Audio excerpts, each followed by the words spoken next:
పునరుద్ధానుడు, మరణమును జయించిన దేవుడు, మరణపు ముళ్ళు విరిచిన దేవుడైన యేసుక్రీస్తు నామమున అందరికీ వందనాలండి. దేవునికి స్తోత్రాలు. పడిపోయిన వాటిని పడగొట్టే గొప్ప దేవుడు, పాడైన జీవితాలను బాగు చేసే దేవుడు, మారాను మధురంగా మార్చే యేసుక్రీస్తు ప్రభువు మన బ్రతుకులలో మరొక నూతన దినమును అనుగ్రహించినందుకు సమస్త మహిమ ఘనత ప్రభావములు యేసుక్రీస్తు ప్రభువుకే చెల్లునుగాక. ఆమేన్. ఆ గొప్ప దేవుడు ఈ పునరుద్ధాన దినము కొరకు మనకు అనుగ్రహించిన కృపావార్త దేవుని యొక్క వాగ్దానము.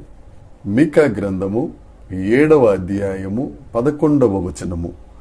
నీ గోడలు మరలా కట్టించు దినము వచ్చుచున్నది, అప్పుడు నీ సరిహద్దు విశాలపరచబడును. దేవునికి స్తోత్రం కలుగునుగాక, దేవునికి మహిమ కలుగునుగాక. ఈ పునరుద్ధాన దినములో దేవుడు మనందరికి ఇస్తున్న వాగ్దానం, మన గోడలు ఆయన మరలా తిరిగి కడతానని, సరిహద్దులను విశాలపరుస్తానని ఆయన వాగ్దానం చేస్తున్నారు. ఏ గోడలైతే పడిపోయినాయో, ఏ సరిహద్దులైతే కూలిపోయినాయో, నా ప్రియ సహోదరి సహోదరుడు ధైర్యంగా ఉండు, దేవుడు నీతోనే మాట్లాడుతున్నాడు.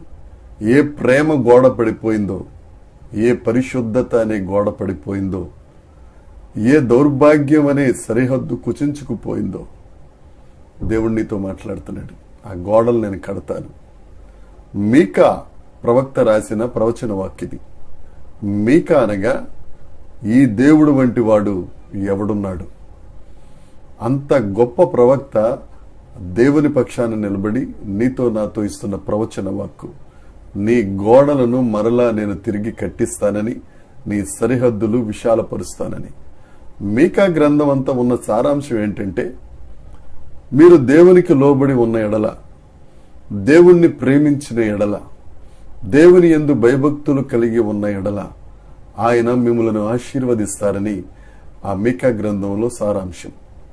ఈ 7వ అధ్యాయంలో చెప్తున్న మాట, నీ గోడలను నేను మరలా కట్టిస్తాను, నీ సరిహద్దులను విశాలపరుస్తాను. మనందరికీ తెలిసిందే, మన ఉన్న ప్రాంతాలలో పాత వాటిని కూల్చేస్తాము, కొత్త వాటిని కడతామనే నినాదాలు చాలా ఎక్కువ వినపడతా ఉంటాయి. రియల్ ఎస్టేట్ చేసేవాళ్ళు కానీ, బిల్డింగ్లు కట్టే బిల్డర్స్ కానీ, పాత వాటిని పడగొడతాం, కొత్త వాటిని కడతాం. మన దేవుడు పడగొట్టే దేవుడు కాదు, మన దేవుడు నిలబెట్టే దేవుడు. మన బ్రతుకులు ఎంత పాడైపోయినా ఆ గాయపడిన హస్తాలకు అప్పచెప్తే వాటిని సర్వాంగ సుందరంగా మార్చగలిగిన అత్యంత సుందరుడైన దేవుడు యేసుక్రీస్తు ప్రభు. యోసేపు జీవితాన్ని కుటుంబస్తులే కుక్కలు చింపిన విస్తరాకులాగా మార్చేశారు. కానీ దేవుడు ఒక రాజుగా ఆయనను నిలబెట్టారు. దావీదు జీవితాన్ని కుటుంబస్తులే, తన బంధువులే పాడు చేసేశారు. దేవుడు మహారాజులాగా దావీదును ఉంచి ఆ దావీదు కుమారుడని చెప్పుకోవడానికి ఇష్టపడ్డ గొప్ప దేవుడు. ఒక గొర్రెల కాపరిని రాజుగా సరిహద్దులు విశాలపరచగలిగిన సమర్థుడైన దేవుడు యేసుక్రీస్తు ప్రభు. ఒక బానిసను ఐగుప్తు దేశానికే ప్రధానమంత్రిగా చేయగలిగిన సర్వశక్తిమంతుడు మన దేవుడు. ఎందుకు దిగులు పడతావు? ఎందుకు భయపడతావు? దేవుడు నీతో ఉన్నాడు. ఏ గోడలు పగిలిపోయినాయో, ఏ గోడలు కూలిపోయినాయో వాటినే నీ దేవుడు నిలబెట్టి అనేకుల ఎదుట నిన్ను తలగా చేసి ఆశీర్వదించి అనేకులకు ఆశీర్వాదంగా చేస్తారు. ఆ దేవుడు చెప్తున్నాడు, నీ గోడలను నేను తిరిగి కడతాను, నీ సరిహద్దులను విశాలపరుస్తాను.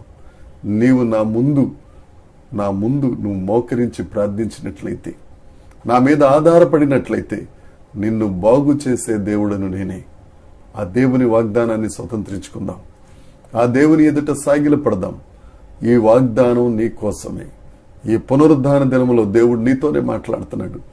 దేవుని ఆలయానికి వెళ్ళు, పడిపోయిన వాటిని బాగు చేసే దేవుడు, నీ సరిహద్దులను విశాలపరిచే దేవుడు సియోన్లో నుండి దిగి వచ్చి నిన్ను ఆశీర్వదించునుగాక. దేవుని కృప మనందరికీ తోడై ఉండునుగాక. Amen, amen, amen.